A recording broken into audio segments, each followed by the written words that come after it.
Hello friends, डर नहीं दया से राज। तो आज हम दिल्ली सल्तनत के एक बहुत ही महत्वपूर्ण और अलग प्रकार के शासक को समझने जा रहे हैं, जलालुद्दीन फिरोज खिलजी। जैसे ही 1290 ईस्वी में बलबन के वंश का अंत होता है, एक नई सत्ता का उदय होता है, खिलजी वंश, और इसका संस्थापक बनता है जलालुद्दीन फिरोज खिलजी। वो पहले बलबन के अधीन एक उच्च पद पर कार्य कर चुका था। जलालुद्दीन खिलजी का शासनकाल 1290 से 1296 ईस्वी तक रहा, और यह काल दिल्ली सल्तनत के इतिहास में एक महत्वपूर्ण परिवर्तन को दर्शाता है, क्योंकि उसने बलबन की कठोर नीतियों के विपरीत एक उदार और मानवीय दृष्टिकोण अपनाया। जलालुद्दीन खिलजी को एक लिबरल रूलर यानी उदार शासक कहा जाता है, क्योंकि उसने शासन में दया, क्षमा और सहानुभूति को प्राथमिकता दी, और यही कारण है कि उसका शासन लिबरल मोनार्की, उदार राजतंत्र का उदाहरण माना जाता है। उसने विद्रोहियों और अपराधियों को भी कई बार क्षमा कर दिया, और वह मानता था कि भय के बजाय विश्वास के माध्यम से राज्य को बेहतर तरीके से चलाया जा सकता है। अर्थात उसका शासन पॉलिसी ऑफ क्लेमेंसी, क्षमा की नीति, पर आधारित था।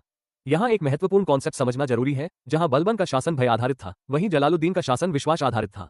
यानी वो बलबन की कठोर नीतियों से रक्त और लौह नीति, कठोर दंड, सख्त नियंत्रण के विपरीत था। जलालुद्दीन खिलजी ने अमीरों और सरदारों के साथ भी सहयोग की नीति अपनाई और उनके साथ नरमी से व्यवहार किया, जिससे उनके साथ उसके संबंध बेहतर बने रहे। उसकी नीति ने अमीरों की शक्ति को अप्रत्यक्ष रूप से बढ़ावा दिया, यानी उसने सत्ता के केंद्रीकरण के बजाय सहयोगात्मक दृष्टिकोण अपनाया। लेकिन यही उसकी सबसे बड़ी कमजोरी भी साबित हुई। उसकी नरम नीति के कारण केंद्रीय सत्ता कमजोर हो गई और दरबार में षड्यंत्रों की संख्या बढ़ने लगी, जिससे राजनीतिक अस्थिरता उत्पन्न हो गई। सैन्य दृष्टि से भी जलालुद्दीन खिलजी ने कठोर आक्रामक नीति के बजाय अपेक्षाकृत नर्म रुख अपनाया और मंगोलों के साथ भी उदार व्यवहार किया, जिससे ये स्पष्ट होता है कि वह युद्ध के बजाय शांति और समझौते में विश्वास रखता था। जलालुद्दीन का शासन ट्रांजिशन फेज, संक्रमण काल, का प्रतिनिधित्व करता है, जहां दिल्ली सल्तनत बलबन की कठोरता से निकलकर एक उदार शासन की ओर बढ़ने की कोशिश करती है, लेकिन ये प्रयोग अधिक समय तक सफल नहीं हो पाया। और अब आती है इस टॉपिक की सबसे महत्वपूर्ण घटना, जलालुद्दीन खिलजी की हत्या।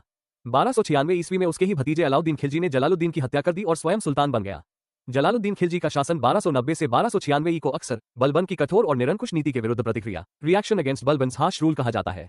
उसने शासन में नैतिकता और मानवीय दृष्टिकोण को महत्व दिया, परंतु उसकी नीतियां दीर्घकालिक स्थिरता प्रदान करने में असफल रहीं। तो फ्रेंड्स, अगर हम इस पूरे टॉपिक को एक लाइन में समझें तो हम कह सकते हैं, जलालुद्दीन ने डर के बजाय दया से शासन करने की कोशिश की, लेकिन उसकी यही नीति उसकी कमजोरी बन गई। इतिहास में केवल उदारता से सत्ता को लंबे समय तक बनाए रखना संभव नहीं होता, बल्कि उसके लिए शक्ति और नियंत्रण भी आवश्यक होते हैं।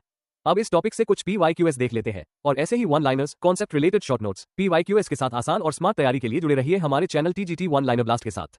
Learn smart, crack fast. Thank you.